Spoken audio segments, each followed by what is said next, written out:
Hello, and welcome back to Pathfinder. My name is Philip, and I'm here to talk about Pathfinder 2nd Edition. This is part of a series I am producing covering the various deities in the Pathfinder role-playing game and its setting, the world of Golarion. Last time, I covered Shelyn, the goddess of the sun, mercy, and redemption. In this installment, I am covering one of her two girlfriends, Shelyn, the goddess of love, art, and beauty. Shelyn, sometimes pronounced Shelyn or Shelyn, is a powerful but peaceful goddess worshipped primarily in the Inner Sea region and in Tian Sha. She is often referred to as the Eternal Rose or the Eternal Maiden. On the other side of Golarion, in Tian Sha, she is referred to as the Lady of Chrysanthemums. Her areas of concern are artistic expression, romantic love, and true beauty. Outside of her dedicated clergy, she is worshipped primarily by artists, performers, poets, and lovers. Shelyn's appearance is somewhat unique among the gods, in that she appears differently to everyone. Shelyn's beauty is absolute, both internally and externally. Therefore, whenever someone looks upon her, they see her as their ideal of beauty. As such, the Eternal Rose has been depicted as nearly every ancestry and ethnicity. Regardless of those ideals, however, she is near universally depicted as having ankle-length brown or dark hair streaked with blue, green, red, and gold. She has either blue or silver eyes, and she always appears as a young woman. Her clothing is always tasteful, meant to accentuate her beauty without being erotic. She is often shown wielding a glaive, called the Whisperer of Souls. The Eternal Maiden makes her home in her deific realm of Blossomheart, which is located in the plane of Nirvana in the outer spheres. This realm takes the form of an idyllic valley within the Dragonmane Mountains, and is crowned with a series of monasteries and temples with artistic architecture which defies the laws of nature in its beauty. The realm is filled with the souls of her faithful, as well as the native Agathians, all celebrating the creation of art, the expression of true beauty, and the acts of selfless love. The Eternal Rose also maintains a second empty valley nearby, intended for her long-lost brother's return. Devout followers of Shelyn, called Shelynites, are tasked with devoting themselves to a particular art form and perfecting their craft with the goal of bringing beauty into the world. Shelyn teaches her followers to see the beauty in all things, even in the face of adversity or resistance. As such, Shelynites are often merciful as a rule, for any life cut short can no longer be a source of beauty. The teachings of the Eternal Rose profess the virtues of all kinds of love, from the passions of a newly kindled romance to the steadfast devotion of a decades-long marriage. Her clergy are known to bless marriages and to take action to aid loving partners whose relationship is facing adversity. Notably, Shelyn requires no particular relationship structure or gender dynamic in her definition of love, so polyamorous and queer relationships are treated the same as monogamous cis-hetero ones. So remember, on Golarion, love is love, just like in the real world. Temples and shrines to Shelyn are often gorgeous artistic creations of incredible skill. Colors are often displayed brightly in the form of paintings, fabrics, or cultivated flowers. Larger churches often house collections of art donated by patrons or left as offerings. These can range from masterful statuary to the first crude drawings made by a child. The effort and the spark of artistic inspiration are what matter, not the final skill level. Services are generally musical affairs, since the majority of her clergy are skilled musicians. Shelyn's holy text, the Melodies of Inner Beauty, tells the story of her life and is intended to be sung or performed as a poem rather than being simply read aloud. Shelyn is revered and worshipped all across the Inner Sea region and across wider Golarion. Artists around the world count her as their patron deity. Any person yearning for love often says a prayer in her name, as does nearly any couple making wedding vows. Taldor, Andoran, Galt, Absalom, and Sargava, now Vidrian, all count among the nations where she is considered a major deity. Even infernal Cheliax sees some faith in Shelyn, due in no small part to the Chelish love of opera. She has a significant following in Tian Sha as well. Varisians hold her in high regard, as do halflings, gnomes, elves, and half-elves. Even the often malevolent storm giants worship her as a goddess of song, naming her Ceris. Among the other gods of the universe, Shelyn holds a strange place in that she is almost universally liked. With the exception of Rovagug, few gods see her as a true enemy. Her inner beauty is such that even the most heinous gods like Asmodeus, Norgorber, and Urgathoa struggle to see her as a foe. She tends to stay out of the politicking of the gods, and has not made many, if any, lasting enemies among the pantheon. Her only true rivalry is with her half-brother, Zon-Kuthon, the god of darkness, pain, and torture. In the distant past, though possibly after the final battle with Rovagug, Shelyn was born to the wolf spirit Throne, and an ancient love goddess whose name has been lost to time. Shelyn and her half-brother Dobral, the first son of Throne, were both deities of beauty and art. They were worshipped together in ancient Aslant. This is where accounts of Shelyn's history start to contradict one another. That's my way of saying that some of this information has been retconned, but I'm including the earlier stories because they're really cool. Some legends say that Shelyn's mother died and passed her domain of love on to Shelyn and Dobral, allowing them to become gods of love. Other stories say that Shelyn's mother died and passed her domain of love only on to Shelyn, making Dobral jealous.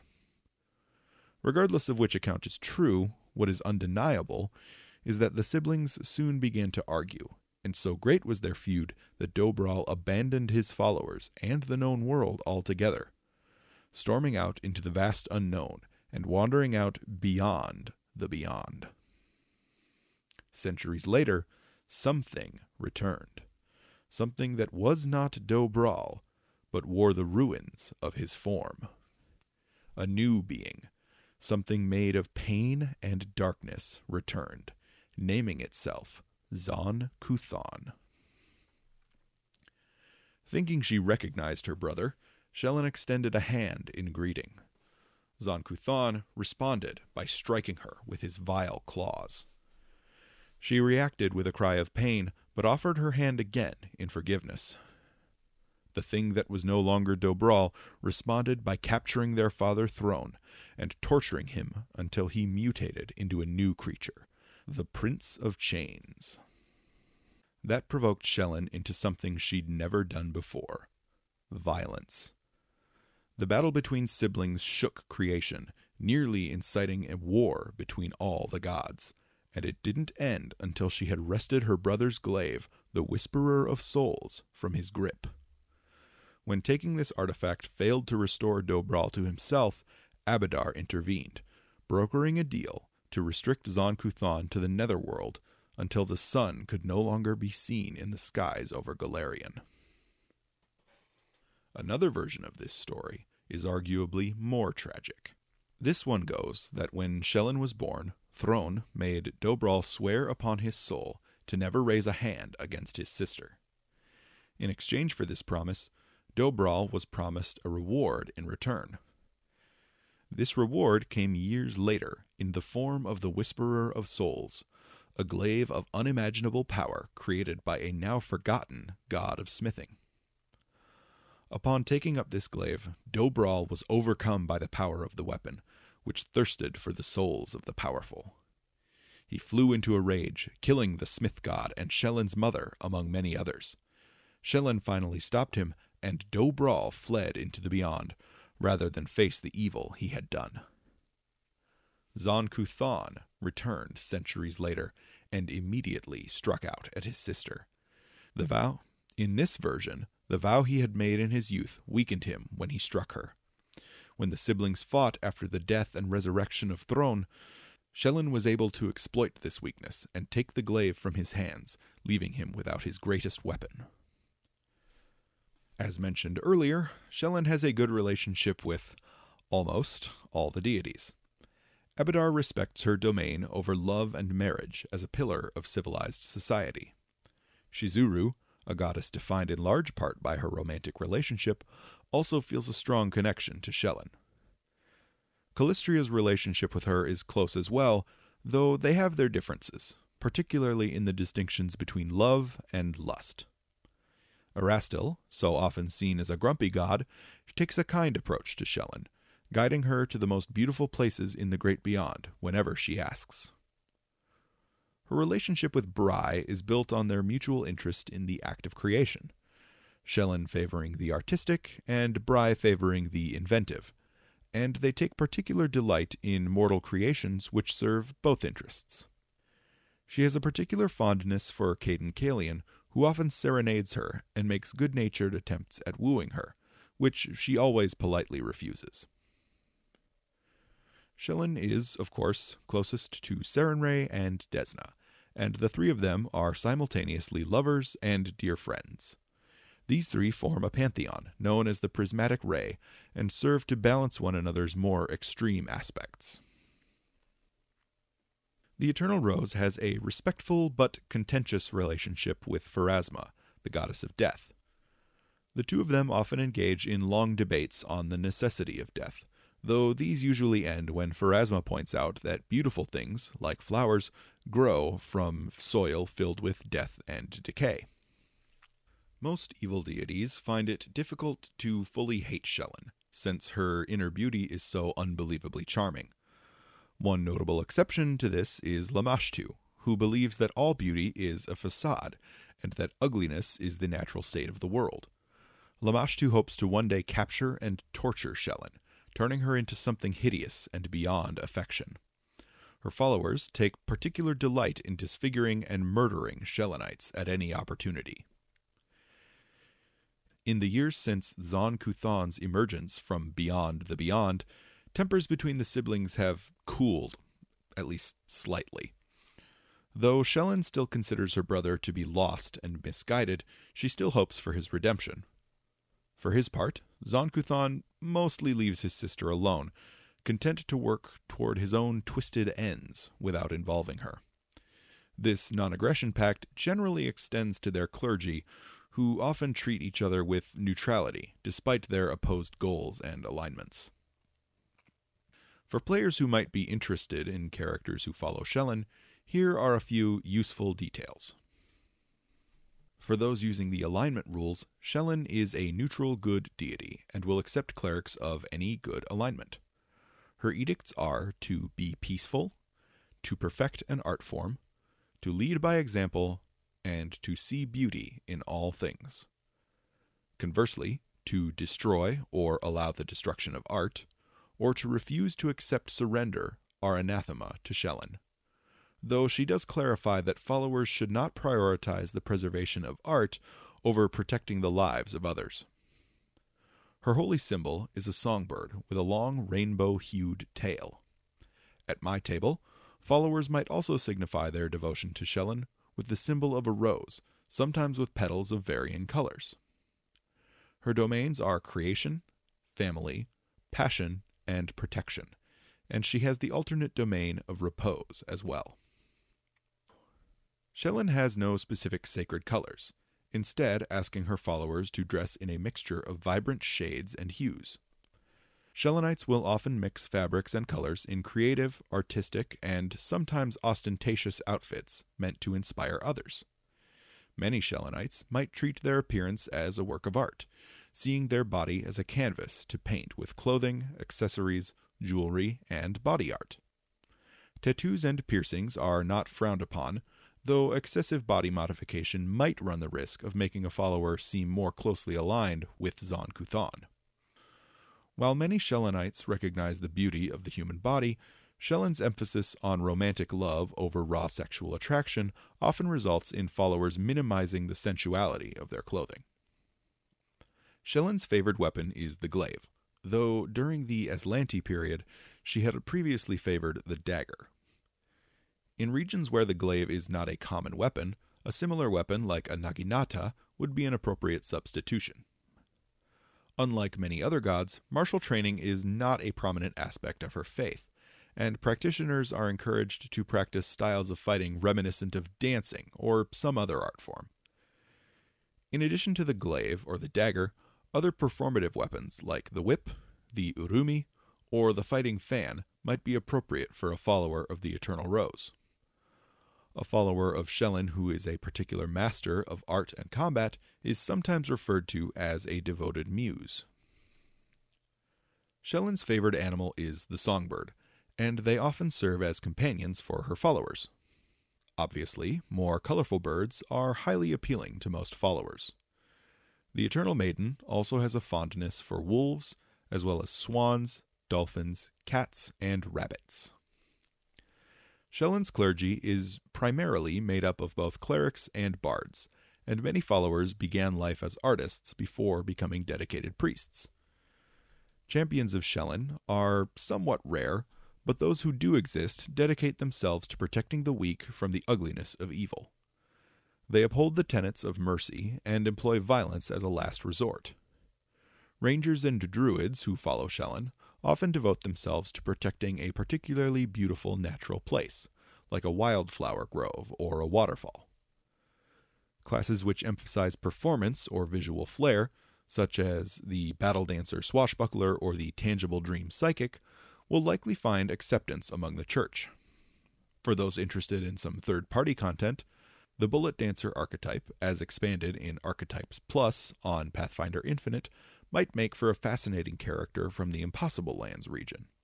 The same could be said of the Spelldancer archetype, as written in Impossible Lands Plus, written by the same team.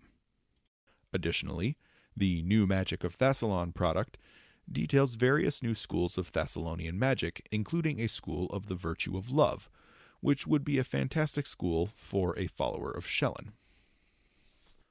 A follower of the Eternal Rose can come from nearly any ancestry or location in the Inner Sea or Tian Sha, though some are more common than others. A Varisian native might combine their faith with their cultural practice of bladed scarf dancing. Elves and half-elves, with their long lifespans, have the perfect opportunity to spend decades perfecting a wide variety of art forms. Halflings, with their love of story and song, make for natural followers of the Eternal Rose. Additionally, those ancestries and heritages who are often ostracized by society, such as half-orcs, tiefling or Gonzi-style Nephilim, and flesh-warps, can often find comfort and acceptance in the church, due to Shelyn's emphasis on the importance of inner beauty. This holds true for other ancestries as well. Those who are treated poorly due to an unattractive outward appearance can find love and acceptance among Shelynites so long as they strive toward the ideals of inner beauty and artistic accomplishment. Devout followers of Shelyn will lead lives of kindness, artistic pursuit, and charity. All followers place great importance on perfecting at least one artistic pursuit, be it music, acting, carving, painting, or something else.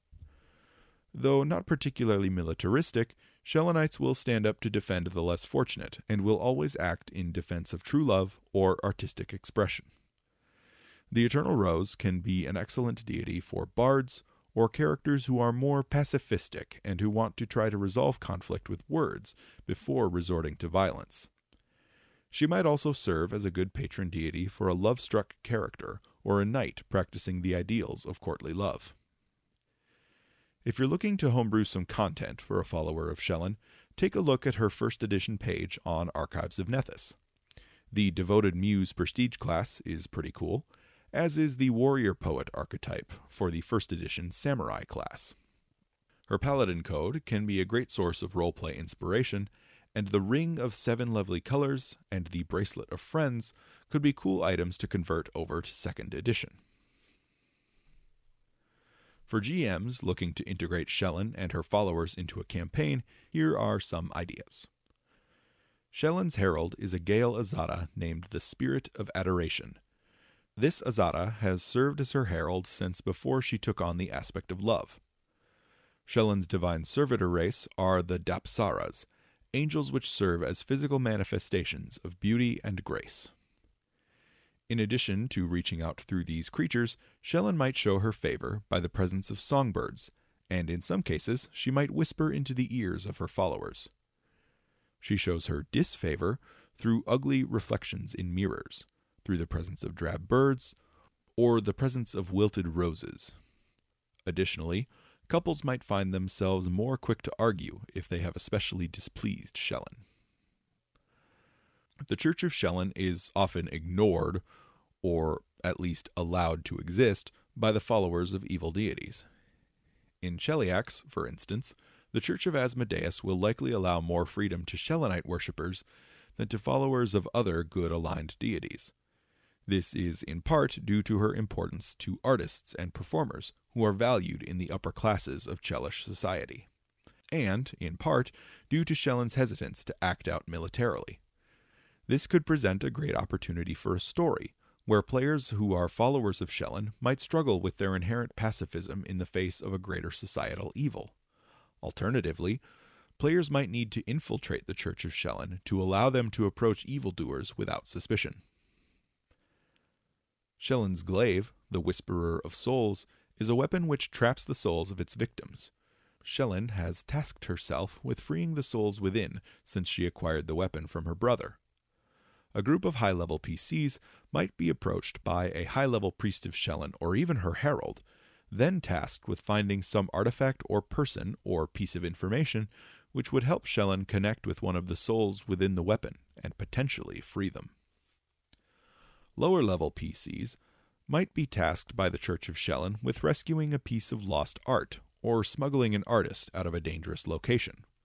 Alternatively, PCs might be tasked with rescuing or reuniting a pair of young lovers who have been separated by society or circumstance. Finally, at my table, I play up the strange and strained relationship between the churches of Shelyn and Zon-Kuthon.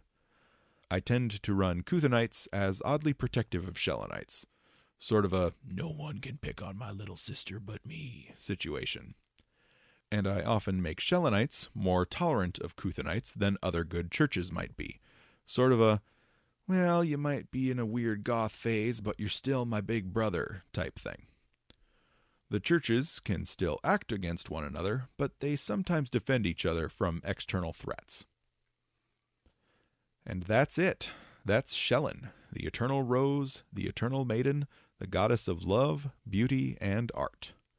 On a personal note, Shelyn is my favorite core deity in the Pathfinder setting. My first Pathfinder character back in 1st edition was a paladin of Shelyn named Tristane Blackwell. He was a beautiful, love-struck himbo, and he still holds a special place in my heart. Next time, I'll be finishing up Golarion's holy throuple with Desna, the goddess of luck, dreams, travel, and the night sky. If you enjoyed this video, consider checking out my rules supplement Expanded Ancestries on Pathfinder Infinite. It adds over 200 new ancestry feats to the game, spread among each of the ancestries not covered by the Pathfinder 2e remaster. And be sure to like and subscribe to see more videos like this.